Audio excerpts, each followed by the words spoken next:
You know, a lot of people want to be tough, and a lot of people want to pretend they're something they're not. And a lot of times I think say something. If you see something, say something. Wait a minute, if I vote for him, that means X, Y, and Z. At this point, I can't argue with people anymore, because I just think they are being willfully ignorant, because they somehow think that they have a vested interest and their 401k is going to shoot up, once all stuff is settled. But what about me? I got to go hunting, and I've got to go out and shoot stuff because it helps me relax.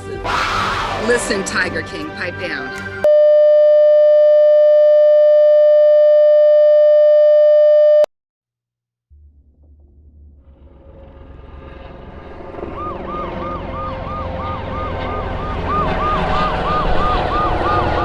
In London and other major capitals around the world, the shooting grabbed the headlines. Two of their own classmates who went on a rampage. People were getting shot all around me. There was a guy at a table right next to us, next to me and her, and they just shot him and then walked away, and then he was just sitting there in a pool of blood. A little bit of pain, a little bit of everything at once. The clues were here in Littleton long before the deadly violence. The yearbook pictures with handwritten captions about insanity. This alleged trenchcoat mafia website. Carrying a Bushmaster AR-15 assault rifle. What kind of gun did you use? A Glock 45. Nobody needs to own 3 semi-automatic handguns. But this will go on for quite a while, not just for the historical record of how and why it happened, but also to make sure that it's not part of anything further that that's out there that could be happening.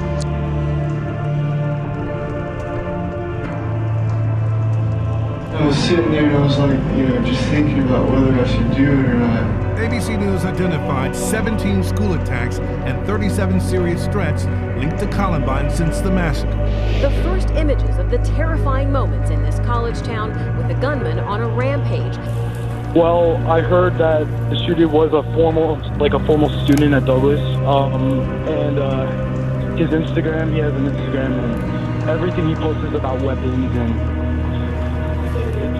we have seen in recent years in our country a bit of a pattern unfold in Washington in the wake of these shootings as well, where we hear in the days after the calls for gun control, and then we hear the discussion over mental health. And on both sides, I think one unifying agreement here is everybody is wondering how often, how many more times are we going to have this conversation?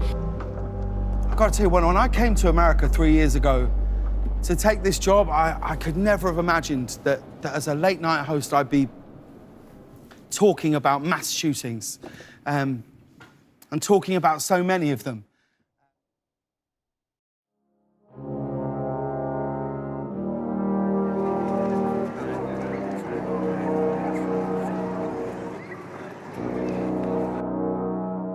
Blue no matter who.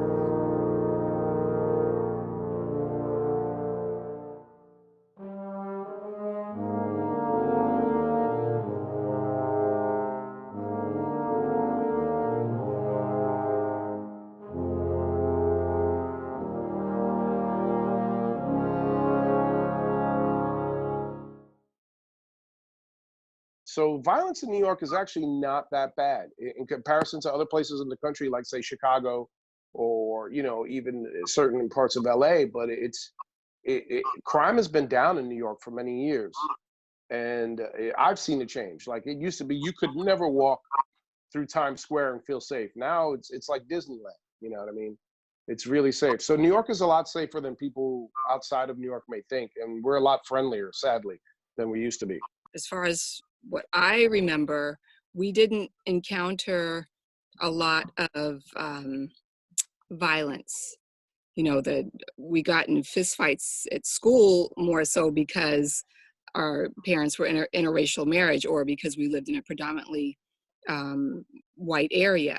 But as far as I do not remember anybody owning a gun that we knew.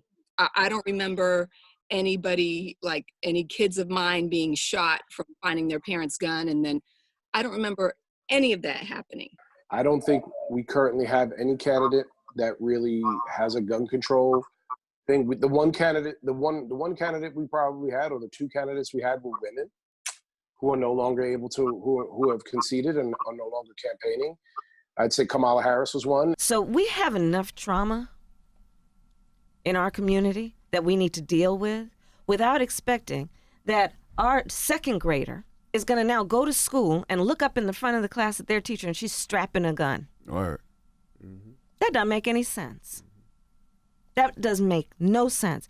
So in this discussion, when we're talking about school safety, there are things that we need to address that include thinking about why is this an issue? And part of it is that we have not passed meaningful, smart gun safety laws in this country. Instead of just trying to label those people, why don't you study and educate yourself as to where those problems stem from? Again, collective social responsibility. And that's where education is the biggest cause of all of these ills. When you look at where a lot of these crimes happen, or why these crimes happen, it's the lack of education. It is the destruction of our educational system in America.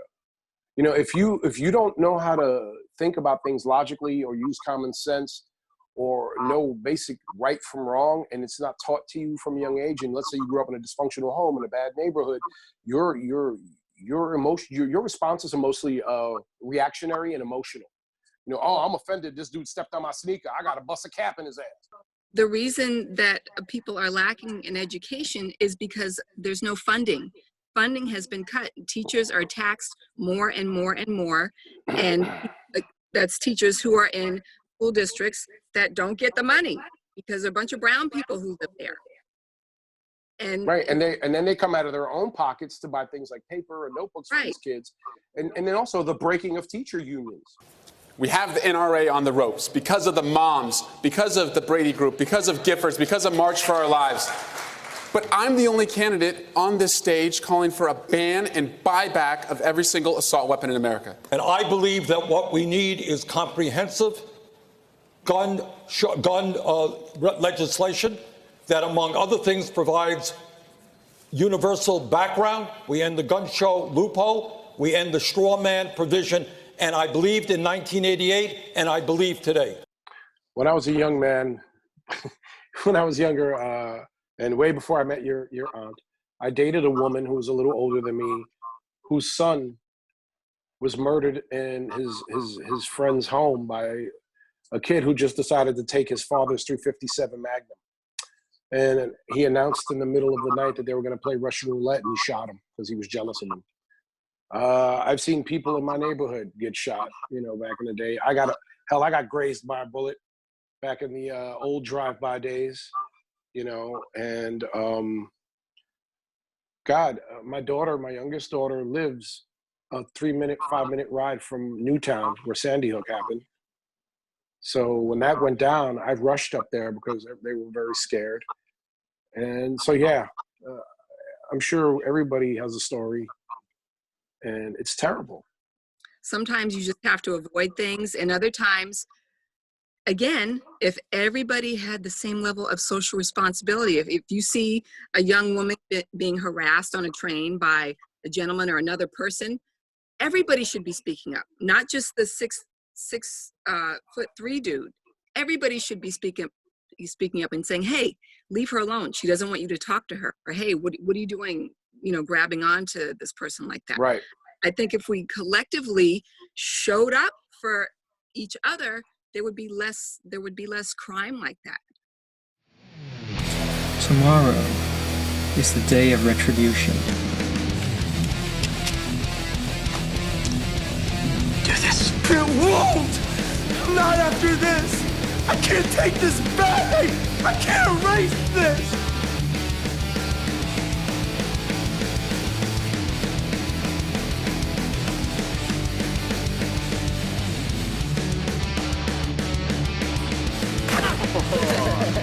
Well, I hope you find it, along with maybe a little snack or something. Yeah. See you tomorrow, please. Yeah.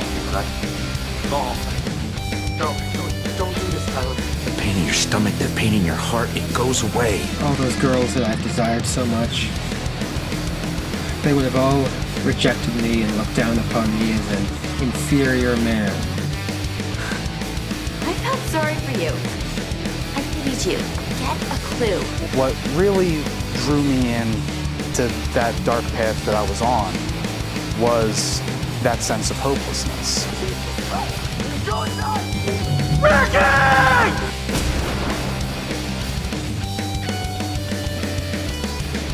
the hell, dude? Somebody is shooting up the school and he's just shooting people.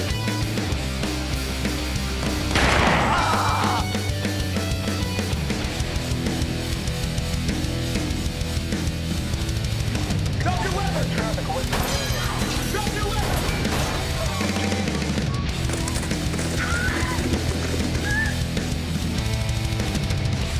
Sorry, I kissed you. He's got a gun. Okay, let's go. Don't turn away from me! Who's doing this? I don't know. We need to get the hell out of here. Keep going, away from the door! There's only one way this is gonna end. All right, let's go. It's too late.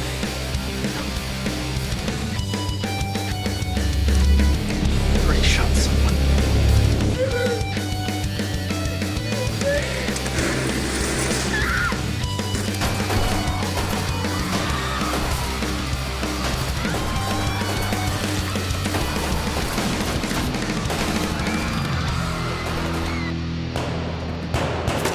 Shooter in the south hallway. We have one student down. Cover me. These troubled young men and women dream of unspeakable carnage. Those who've actually attacked, wounded, and killed scores of innocents who should never be forgotten. I am all for gun control. I do personally own I was a handgun owner in Maine where I lived for 30 years. And it was for self-protection because I lived alone at the end of a dead-end street and I would come home late at night and things of that nature. So I am for people having the right to bear arms, but I don't think anybody needs an AR-15.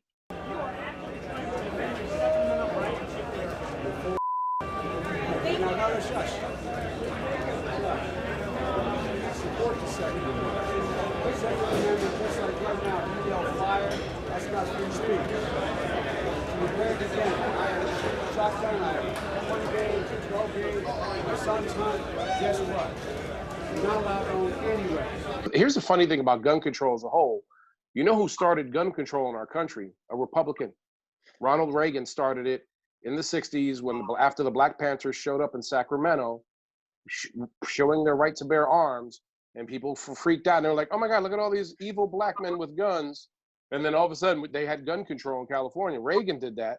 And then again, the second time we had a stronger form of gun control was because of something having to do with Reagan. So when they created the Brady bill, it lowered like the amount of ammo you could have. It basically got rid of automatic weapons or semi-automatic rifles. People couldn't own those things. And it really kind of put further controls on it that we need. It's obvious we need it because you've seen all the mass shootings since it went out. And George W. Bush was the one that didn't reauthorize it. And it's a pretty ridiculous sort of fantasy of what you and your hillbilly militia is capable of accomplishing against a modern military force with tanks and airplanes and cluster bombs and white phosphorus and things like that. This is a poll. 92% of gun owners support universal background checks. 92% of voters, including 92% of gun owners and 86% of Republicans. 86% of Republicans support background checks prior to all gun sales, according to a poll from Quinnipiac University. It's scary to think that your child could go to school to go to a place which I never, as a kid, went to school thinking I could get shot up today. But my youngest daughter now goes to school, and I remember she called me the day they did this. They had a school shooting drill. And I said, well, what was it? She was like, oh, you flip over your desk and we try to get us all to a closet, but you get down really low and then they told them to say, please God, not me. And may we all be safe or something like that. And it's just kind of like at the time my daughter was like 7. And I was like, no child should be taught that. No child should have to go to school and be going through active shooter drills. Unfortunately, according to this study, an estimated 4.6 million American children reside in a household where at least one gun is kept loaded and unlocked. And to know also that later on they're like, oh, well, that kid has, schizophrenia. And it's just kind of like, well, if you know your kid's not right mentally, why would you leave a gun out in the open? I don't think that anybody can really justify giving a gun to somebody who is mentally ill. People with schizophrenia, people with multiple personalities, people who hear voices, whose mental capacities are so hindered that literally they can't function in society. To show you how much of a threat these young Americans who have been victims of gun violence and who have been victims of climate change and nobody's doing it, to show you how scary they are. There are entire machines, mechanisms of adults, companies that are spending billions of dollars to squelch their voice. That's to show you how scary they are. Because these victims, these young advocates are pushing for change so that the next generation of young children don't have to suffer. Depends who our president is. The one we have now, we see that he doesn't value human life, and he prefers to keep the masses paranoid and fighting against each other so that they do not unite for the changes that need to be made for everyone in this country.